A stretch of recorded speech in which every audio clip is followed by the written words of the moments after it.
오늘 본문인 히브리서 11장 23절 모세가 태어난 이 사건과 그 바로 앞에 있는 요셉이 임종한 22절의 이 사건과는 절은 붙어 있지만 사실 350여 년 정도의 시간 간격이 있습니다. 수백 년의 세월이 지났습니다. 그래서 우리나라 보면 고려 시대 때가 있었고 조선도 있었고 이런 것처럼 이집트도 왕조가 바뀔 때들이 있었습니다.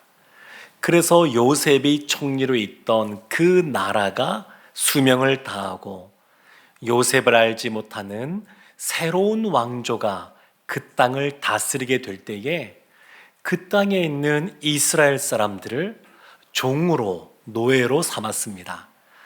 그래서 그들에게 많은 건축을 비롯한 또 농사를 비롯한 많은 그 짐을 지워줬음에도 불구하고 하나님께서 은혜를 주셔서 이스라엘 민족이 계속 사람이 많아지는 겁니다. 자녀를 많이 잘났습니다.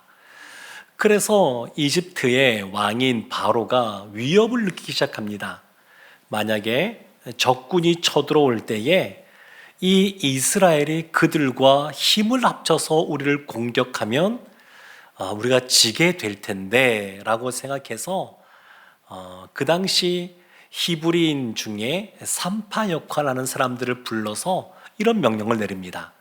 너희는 아이가 태어나는데 사내 아이면 죽여버리고 딸이면 살려라. 그런데 이 산파들이 이 왕의 말을 듣지 않고 생명의 죽은 자 되시는 하나님을 두려워했습니다. 그래서 아들이 태어나도 죽이지 않는 겁니다. 그래서 바로가 다시 명령을 내립니다. 남자아이가 태어나면 나일강에 다 던져버리고 여자아이, 딸만 낳아서 키워라. 이렇게 명령을 내립니다. 모세가 태어날 당시의 시대 상황이 모세가 태어나자마자 죽을 수밖에 없는 그러한 시기였습니다.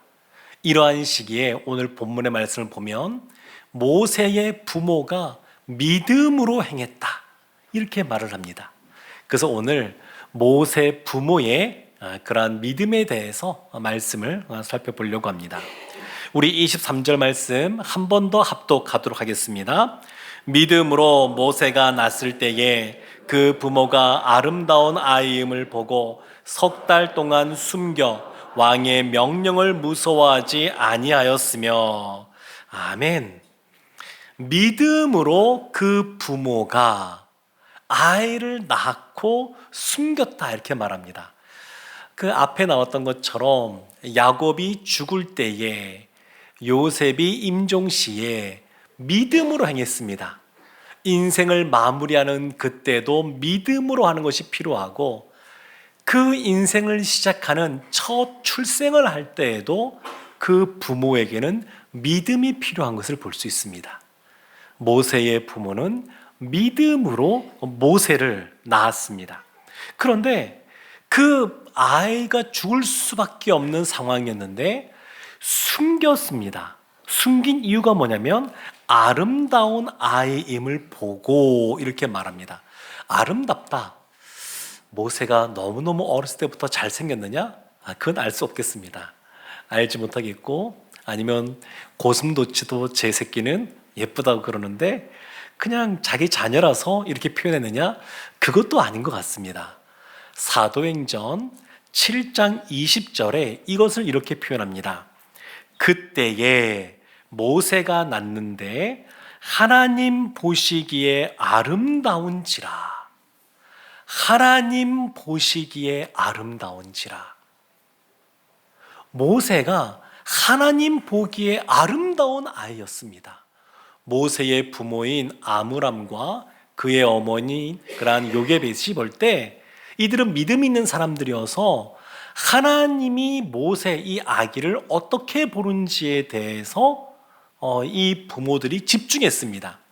이것이 부모들의 믿음의 모습을 보여주는데 이 모세 부모의 첫 번째 믿음의 모습은 하나님을 경외하는 마음으로 살아가는 믿음, 하나님을 경외하는 마음으로 살아가는 믿음의 모습을 보여줍니다. 하나님이 보시기에 아름다운 아이니까 그것을 인정하는 겁니다. 출애굽기 1장 17절에 보면 이런 말씀이 나오는데, 그러나 산파들이 하나님을 두려워하여 애굽 왕의 명령을 어기고 남자 아기들을 살린지라. 산파들이 아기들을 살린 이유는 하나님을 두려워했기 때문입니다. 하나님을 경외했기 때문입니다. 모세의 부모가 사나이가 태어났음에도 불구하고 바로 나일강에 던져버려서 죽이지 않은 이유는 하나님을 경외했기 때문입니다. 하나님이 생명의 주관자 되시는 것을 인정하고, 하나님께서 우리에게 자녀를 주신 것은 하나님의 뜻과 계획 속에서, 하나님의 인도함, 그 경륜과 섭리 속에서 우리에게 이 사내아이를 주셨다라고 하는 것을 인정했기에 바로의 그 명령대로 바로 던져버린 것이 아니라 숨길 수 있는 데까지 숨긴 겁니다. 믿음으로 숨긴 겁니다. 우리가 믿음 그러면 어떤 면에서는 현실적이지 못하다 이런 오해를 할 수도 있는데, 그렇지가 않고, 믿음이라고 하는 것은, 진정한 이러한 영적인 믿음이라고 하는 것은 아주 주도 면밀하고, 그리고 분별 없이 오버하지 않는 것, 그런 모습이 기본적으로 있습니다. 할 수 있는 만큼 하는 겁니다. 아이가 거의 100일이 되어서 소리가 너무 커서 더 이상 키울 수 없을 때가 될 때까지는 그 아이를 숨기는 겁니다. 누구에게도 말하지 않고. 오늘날처럼 아파트 이렇게 방음도 잘 되는 그러한 아파트에 살았다 그러면 조금 더 키웠을 겁니다. 그런데 이 당시에는 집들이 다 허름하고 옆에 소리가 잘 들리니까 어쩔 수 없이 100일 정도 되었을 때에 더 이상 키우지 못하는 그러한 상황이 되었습니다. 아마 이때까지 아마 잘 숨겼을 겁니다. 그리고 기도했을 겁니다. 전설, 유대인들의 전설이 있는데 거기 보면 이 장면을 이렇게 말합니다. 모세의 누이인 미리암이 그의 아버지인 아므람과 어머니인 요게벳에게 이런 말 했답니다. 하나님이 전능하시다 그러면 아이를 낳아 키워도 되는 것 아닙니까? 그래서 그 아이를 갖고 있었던 이 요게벳과 아므람이 회개하고 그 아이를 낳아서 키웠다, 이렇게 말합니다. 그러니까 하나님이 전능하시다라고 하는 것, 하나님이 생명의 주권자 되신다고 하는 것, 이것을 인정하고 하나님을 경외하는 마음으로, 두려워하는 마음으로 행동하는 그러한 믿음이 모세의 부모에게 있었습니다. 두 번째, 이 모세의 부모의 그러한 믿음이 있는데, 하나님을 경외하기에 왕의 명령을 두려워하지 않는 그러한 믿음이 있었습니다. 그래서 23절 하반절에 보면 이렇게 나옵니다. 왕의 명령을 무서워하지 아니하였으며. 왕의 명령을 무서워하지 않습니다. 왜 무서워하지 않을까요? 하나님이 이집트, 대제국인 이집트의 황제보다 더 크신 분이라고 하는 것을 알고 인정했기 때문에 두려워하지 않는 겁니다. 무서워하지 않는 겁니다. 로마서 13장 1절에 보면 바울이 이렇게 말합니다. 각 사람은 위에 있는 권세들에게 복종하라. 권세는 하나님으로부터 나지 않음이 없나니 모든 권세는 하나님께서 정하신 바라. 위에 있는 권세, 하나님께서 위정자들을 세우셨습니다. 그래서 우리가 그 권세에 복종해야 되는 것이고, 위정자를 위해서 그래서 기도하는 겁니다. 그런데 제한이 있습니다. 조건이 있습니다. 사실은 국가나 또 아니면 부모나 다 마찬가지인데, 에베소 6장 1절에 보면 이렇게 말합니다. 자녀들아, 주 안에서 너희 부모에게 순종하라. 이것이 옳으니라. 부모에게 순종하고 부모에게 효도하는 것 마땅하지만, 그러나 조건은 주 안에서입니다. 주 안에서. 부모가 너 부모 말에 순종해야지, 이제 교회 가서 예배 드리지 마, 이랬을 때에 그 말은 받아들일 수가 없는 겁니다.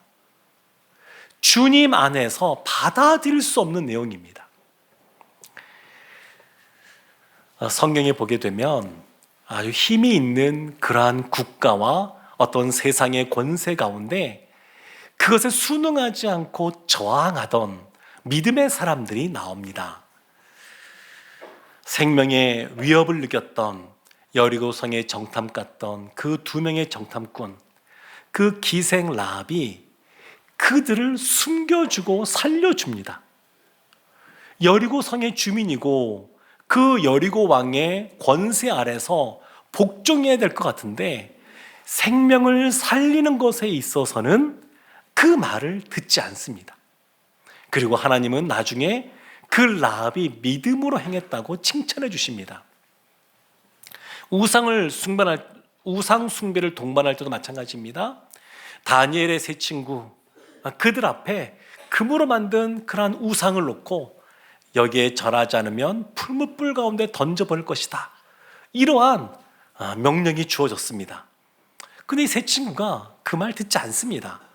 그래서 풀무불 가운데 던져지는 그런 일들이 벌어졌습니다. 이뿐만이 아닙니다. 사도행전에 보게 되면 사도들이 복음을 증거하는데 사내들인 공회, 그 당시 권력이 있던 그들이 불러서 더 이상 예수를 전하지 말라, 복음을 전하지 말라, 이렇게 명령합니다. 그런데 사도들이 안 듣습니다. 조건이 있는 겁니다. 주님 안에서 조건이 있는 겁니다.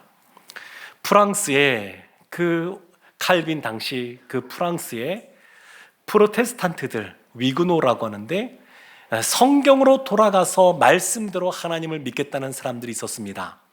그런데 이 당시에 프랑스의 그러한 국가 권력이 이들을 억압하고 죽이기 시작합니다. 수만 명이 죽습니다. 또 참 많은 사람들이 고국을 떠나게 됩니다. 이때 칼빈이 고민하면서 말한 것이 뭐냐면 저항이라는 겁니다. 현대 국가에 있어서 저항권이라는 개념을 칼빈이 이때 이야기합니다. 국가가 예배 드리지 말라 그래서 우리가 예배를 안 드려야 됩니까? 그럴 수 없습니다. 여기에서 시민 불복종 그리고 저항권이라는 개념이 등장합니다. 존 스토트가 책에서 이런 말을 합니다. 국가가 하나님이 금하신 것을 명령하거나 하나님이 명령하신 것을 금할 때 우리 그리스도인의 명확한 의무는 복종이 아니라 저항이다. 하나님께 복종하기 위해 국가에 불복종하는 것이다. 세상의 권세를 하나님이 주셨기에 그 권세에 순응하며 순복하며 나가는 것이 마땅하지만 하나님을 대적하는 명령이 주어졌을 때는 따라갈 수가 없습니다. 어린 시절에 보면 자녀들이 볼 때 엄마 아빠는 슈퍼맨 같은 사람들입니다. 아무리 밖에 어떤 상황이 벌어져도 엄마 품 안에 안겨 있으면 그냥 평안하고 좋습니다. 걱정이 없습니다. 그리고 어렸을 때는 아빠는 뭐든지 다 할 수 있는 사람처럼 느껴집니다. 그런데 나이가 또 먹으면서 자라면서 아버지가 더 이상 슈퍼맨이 아니라고 생각할 때, 아버지의 등이 작아 보이기 시작할 때, 그때부터 세상이 두려워지기 시작합니다. 왜 세상이 두려울까요? 왜 국가의 그 명령 이런 것이 두려울까요? 하나님이 작기 때문에 그렇습니다. 그 사람 앞에, 그 사람의 마음속에 하나님이 차지하는 비중이 작기 때문에 그렇습니다. 하나님이 온 우주 만물을 창조하시고 주관하시고 역사의 주관자 되시며 우리의 인생을 이끌어 가시는 분이라고 하는 것을 믿으면 이 세상을 살아갈 때 두려워하지 않게 됩니다. 지금 모세의 부모는 이 국가 권력 앞에서, 그리고 이 당시에는 오늘날과 같이 삼심제 이러한 재판을 받는 것도 아니고 황제의 명령을 어긴 거니까 바로 사형입니다. 그 상황 속에서도 두려워하지 않습니다. 하나님이 더 크신 분이라는 것을 인정하기에, 하나님을 경외하기에 오히려 세상 권력자에게 두려워하지 않습니다. 마태복음 10장 28절에서 예수님이 이렇게 말씀하십니다. 몸은 죽여도 영혼은 능히 죽이지 못하는 자들을 두려워하지 말고 오직 몸과 영혼을 능히 지옥에 멸하실 수 있는 이를 두려워하라. 아멘. 이 세상에서는 얼마나 세상에 그러한 잘못된 가치관들이 난무하는지 모르겠습니다. 뭐니 해도 돈이 제일 중요하다고, 돈이 있으면 못할 것이 없다고 생각하는 사람들이 참 많습니다. 그런데 그렇게 생각하는 것은 하나님보다 돈을 더 크게 생각하기 때문에 그렇습니다. 예수님께서는 우리의 몸뿐만 아니라 우리의 영혼을 주관하시는 그 하나님을 두려워하라고, 그 하나님을 경외하라고 말씀하십니다. 시편 42편 5절에 보면 그래서 시인이 이렇게 고백합니다. 내 영혼아, 내가 어찌하여 낙심하며 어찌하여 내 속에서 불안해하는가? 너는 하나님께 소망을 두라. 그가 나타나 도우심으로 말미암아 내가 여전히 찬송하리로다. 아멘. 이 시인은 그래서 하나님께 소망을 둡니다. 하나님께 소망을 둡니다. 모세가 나중에 장성하여서 하나님의 부름을 받고 이스라엘을 애굽에서 나오게 하는 그 첫 부분에 그들 앞에 홍해 바다가 놓여지게 됩니다. 뒤에는 애굽의 군대가 쫓아옵니다. 진퇴양난입니다. 어떻게 해결할 수가 없습니다. 그 군대를 이끌고 마차를 이끌고 쫓아오는데 한 번 이렇게 싸워본 적 없는 사람들, 무기도 없는 사람들, 그들이 어떻게 싸우겠습니까? 할 수 있는 대로 믿음으로 행한다고 할 때에도 우리가 할 수 있는 것들을 다 행해야 되지만 더 이상 할 수 있는 것이 없을 때, 그때 모세가 이스라엘을 향하여 이렇게 외칩니다. 출애굽기 14장 13절 14절 말씀에 모세가 백성에게 이르되 너희는 두려워하지 말고 가만히 서서 여호와께서 오늘 너희를 위하여 행하시는 구원을 보라. 너희가 오늘 본 애굽 사람을 영원히 다시 보지 아니하리라. 여호와께서 너희를 위하여 싸우시리니 너희는 가만히 있을지니라. 아멘.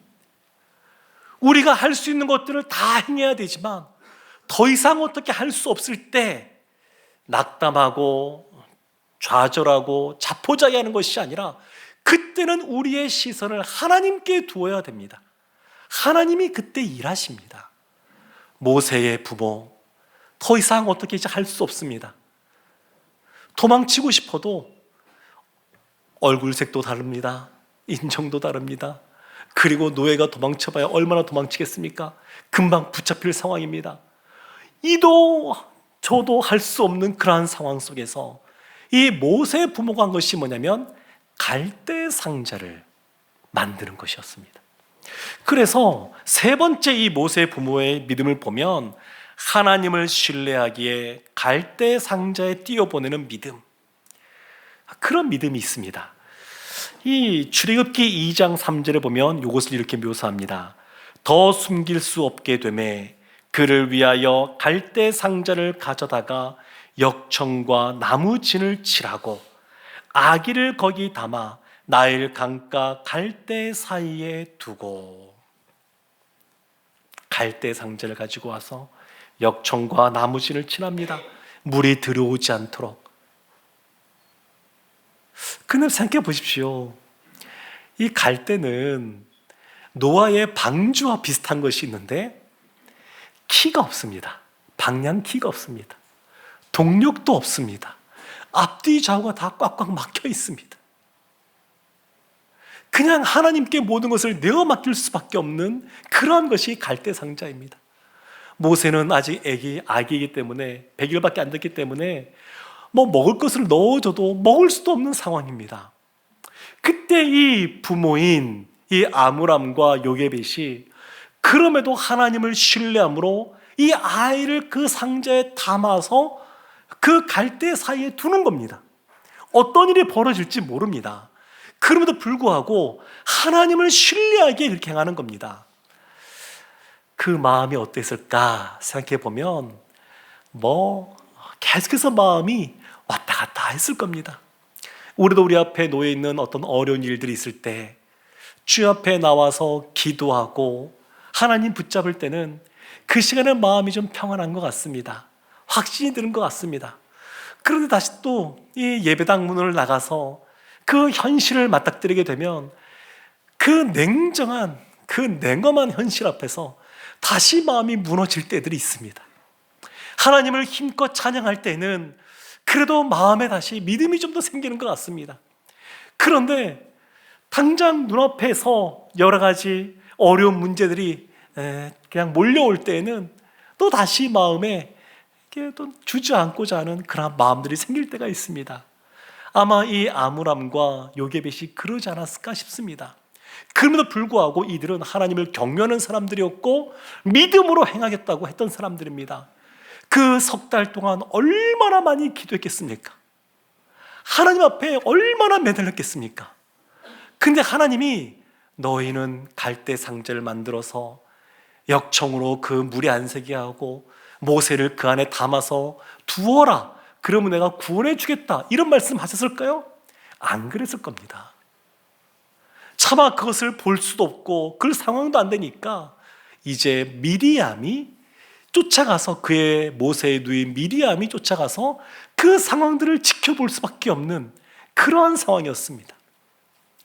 몇 년 전에 요게벳의 노래라고 하는 찬양이 발표가 되었는데 참 이 본문의 말씀을 깊이 묵상하고 가사를 쓴 것 같습니다. 제가 한번 가사를 읽어드리겠습니다. 작은 갈대 상자 물이 새지 않도록 역청과 나무진을 칠하네. 어떤 마음이었을까?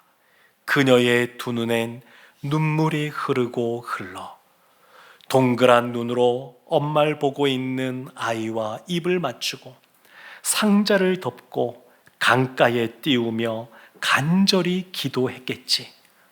정처 없이 강물에 흔들흔들 흘러내려가는 그 상자를 보며 눈을 감아도 보이는 아이와 눈을 맞추며 주저앉아 눈물을 흘렸겠지.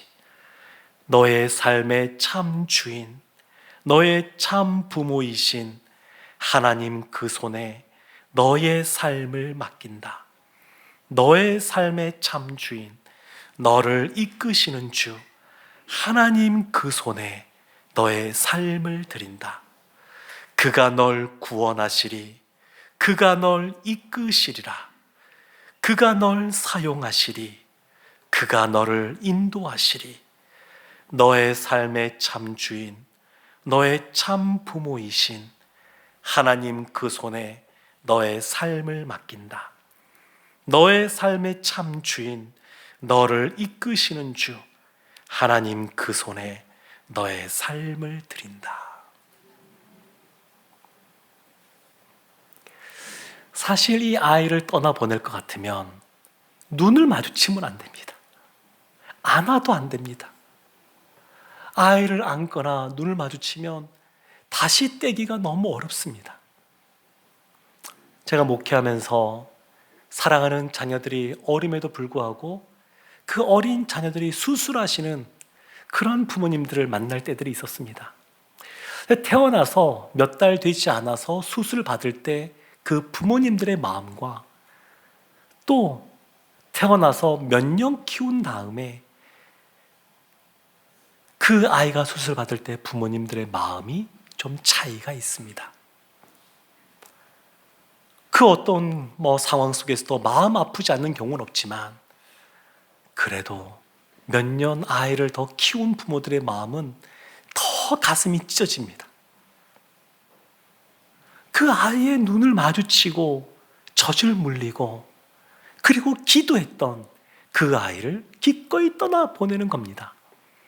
하나님을 믿고 너의 참 주인, 참 부모는 하나님이시다. 사랑하는 성도 여러분, 오늘날 마마보이들도 참 많다 그러죠. 결혼해도 어머니가 그 자녀를 떠나보지 못하고 계속 그 삶을 컨트롤하려고 하는 사람들이 많다고 그러죠. 근데 진짜 우리의 자녀를 잘 키우려면, 믿음으로 키우려면 그 자녀를 떠나보내야 됩니다. 하나님께 떠나보내야 됩니다. 그리고 오늘 이 이야기는 이걸로 끝나는 것이 아니라 그 이어지는 이야기는 반전의 이야기가 나옵니다. 그 나일강에 갈대밭 사이에 갈대 상자를 두었는데 마침 그때 바로의 딸, 그 이집트의 공주가 그곳에 와서 그 상자를 발견합니다.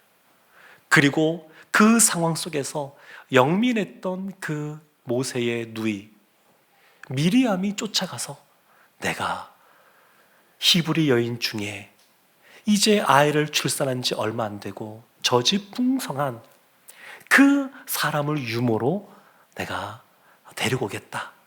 그래서 도저히 살 수 없는 불가능해 보이는 사나이로 태어나서 죽을 수밖에 없었던 모세가 합법적으로 보장받고 그 엄마의 품에서 자라게 됩니다. 때가 있죠. 그 아이가 좀 장성할 때까지, 좀 클 때까지 그 짧은 시간 그 아이를 키워야 되는데 그 엄마인 요게벳이 어떤 마음으로 키웠겠습니까? 안 봐도 뻔합니다. 하나님 앞에 간절히 기도하면서 또 주님의 말씀을 가르치면서 그리고 그 아이에게 너의 정체성은 히브리인이라고 하는 것, 하나님의 선택받은 백성이라고 하는 것, 그것을 가르쳤을 겁니다. 사랑하는 성도 여러분, 모세의 부모의 믿음 때문에 모세도 믿음의 삶을 살아갈 수가 있었습니다. 모세의 부모는 하나님을 경외하고 하나님을 신뢰하며 자신들의 삶을 살아갔던 사람들입니다.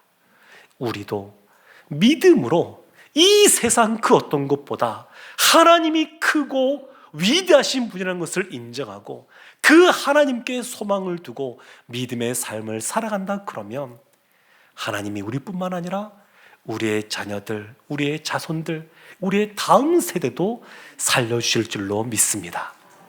모세의 부모들처럼 믿음으로 살아가는 우리 모두가 되기를 주님의 이름으로 축원합니다.